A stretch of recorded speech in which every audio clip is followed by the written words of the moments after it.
Hello, guys. It's the 11th of June. I'm really sorry. The microphone will be bad today because I'm in my country house.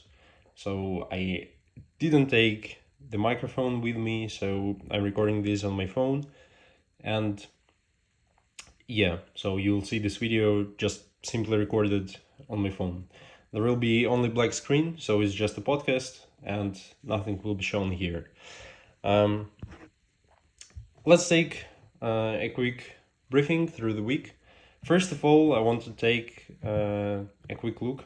It sounds kind of funny as there's only black screen. So a quick recap of my focus point, which is learning Deutsch or German. I was able to consistently make a streak of 30 plus minutes. Only 2 days were fives.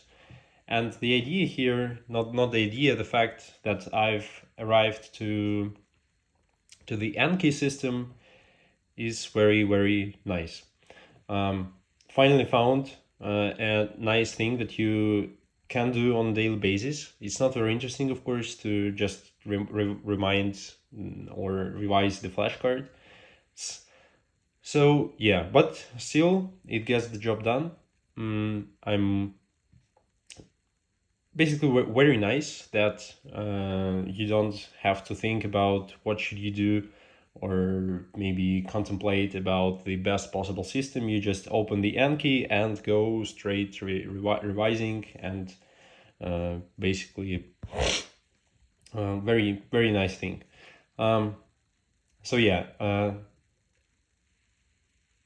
single session takes about 30 to 40 minutes, as I've mentioned previously. So 30 minutes, which was the target mark for this focus point, is achieved.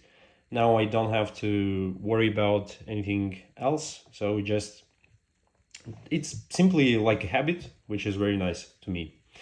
Now we can go to the programming practice. And here also I was able to get many focus sessions. So I've set the goal to solve 50 lead code problems for this leap, and everything is going okay. I've already solved 16 of them. Basically finished my work with the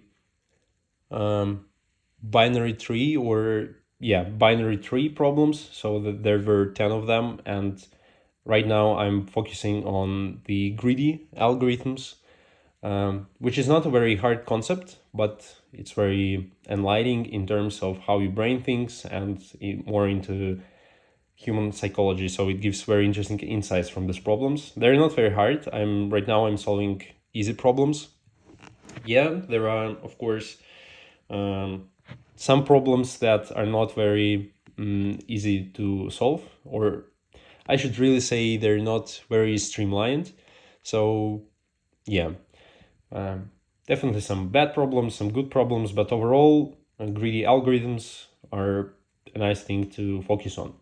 And that's what I was doing in during this week. Now we can go to the sleep experiment part. And as I've said in the last video, I've started to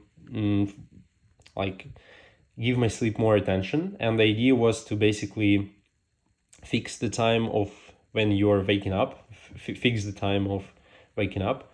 And here I've set the target time for 8 a.m. At the morning, and that was very, very nice target to start with. I was able to successfully wake up at this time for 5 days in a row while I was working, but for now I'm in my country house with my friend. So yeah, 2 last days were as usual. I woke up at 12 a.m. and 1 p.m. So yeah, a little bit off, but overall the system seems to straighten my sleep schedule, and I'm very nice with it. After I'll come back home, and during the next week I will continue to basically wake up at 8 a.m. What else could be said? There are some notes. I've changed the structure of how I prepare for these videos. So recently, or for my previous recordings, I've just put my ideas and quick insights, quick glances into the Obsidian, and I was using plugin called Memos. It's basically a shortcut to a separate menu, and in this separate menu you could quickly just put your ideas there, and they were just the stream of your ideas, and they were all contained within this single view. But I've changed it, so I now create the nodes called Leap X week X. So for example, for this leap, it is Leap 3 week 2 nodes, and here I put all my nodes, basically, yeah, from my sketchbook, from my, how you call it, when you have a little book when you are writing in, from my daily logger, let's call it so. So yeah, this approach seems to be more intuitive and iterative rather than just spamming thoughts into memos. And overall, I have these memos written in English. I could just read them, and for example, when I don't have enough time to prepare for these sleeps, there is at least something to talk about. Because recently, in my previous videos, I was too focused on the changes in the system, which is, of course, the whole goal of this report, but I was missing some useful details, some thoughts that I've came during the week, and this structure of writing them into separate node, containerizing them into this node, I think it's a nice way to rethink my approach to this, and yeah, something like this. Another thought is that I watched the video, but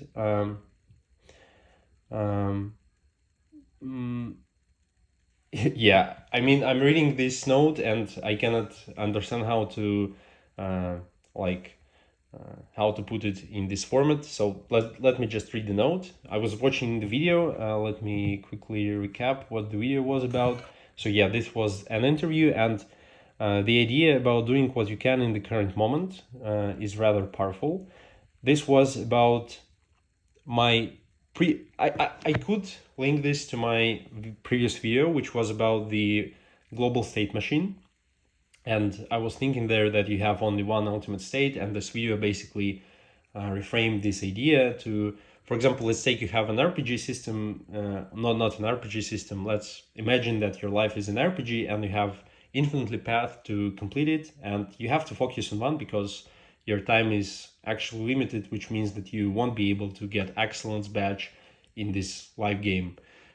By the excellence badge, I mean that, for example, let's imagine that you want to be a physician or artist, and actually you can choose only one from those.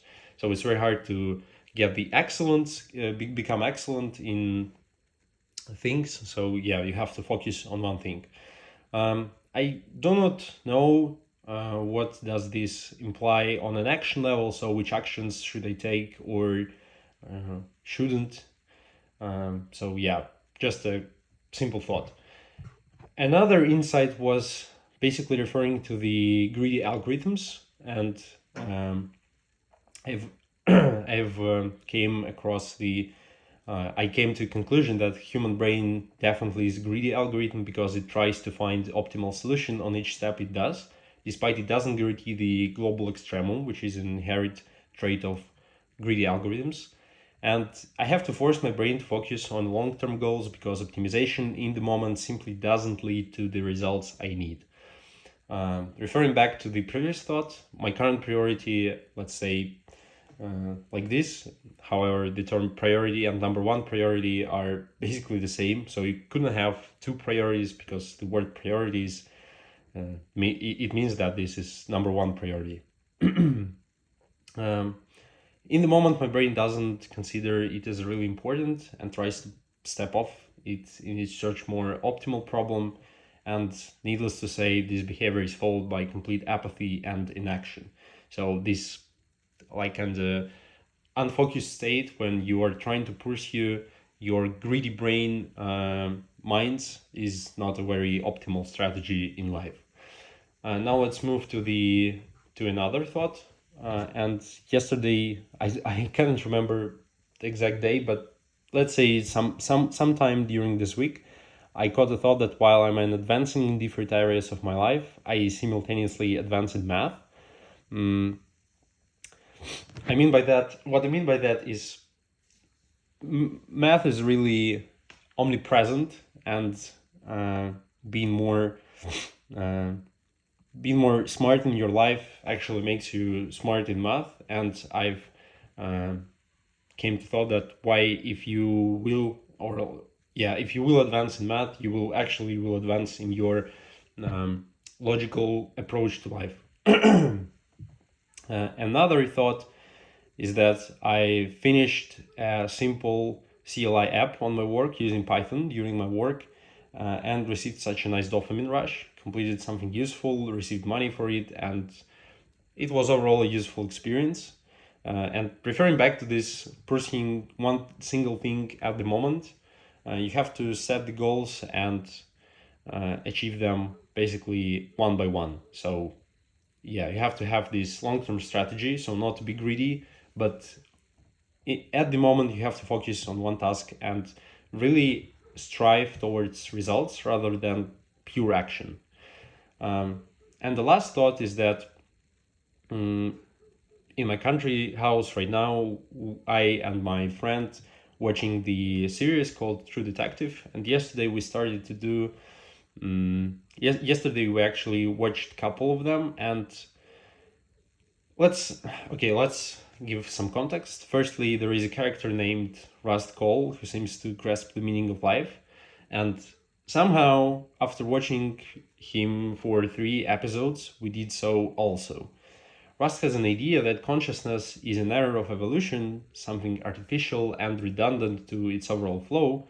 But on the other hand, if you try to apply an informational approach to life, which means that you kind of see life as the constant stream of entropy and basically as a fractal, like our life has its fractalic nature, and unfortunately the entropy only increases during time. And in this from this informational point of view, consciousness is actually a way to reduce entropy. So humans, or I should better say people, always seem to fight this with their theories. So they try to summarize, synthesize ideas, and as we go to the future as the civilization, our ideas become more and more general. They like cover very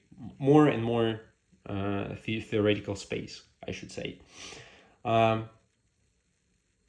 this view, the ultimate purpose of agent of consciousness is to reduce entropy and not to produce it, which is also corresponding to this idea of global state machine, when you have to pursue only one state. So you have to create habits, create routines, and do them, because that's the only way to reduce entropy. Basically, that's all. Right now I'm reflecting on what I've said, and it seems very, very scattered, but I think this is just because I was really not preparing for this talk, so it's just a really spontaneous video just to keep track of the records of the week, to keep the tradition, to keep the cycle, the motion of me uploading these videos. And basically that's all I wanted to say, actually. Yeah, I guess that's it. Thanks for watching and have a great week. See you on the next, I guess, Sunday, yeah, as usual. So thanks for tuning in, and bye-bye.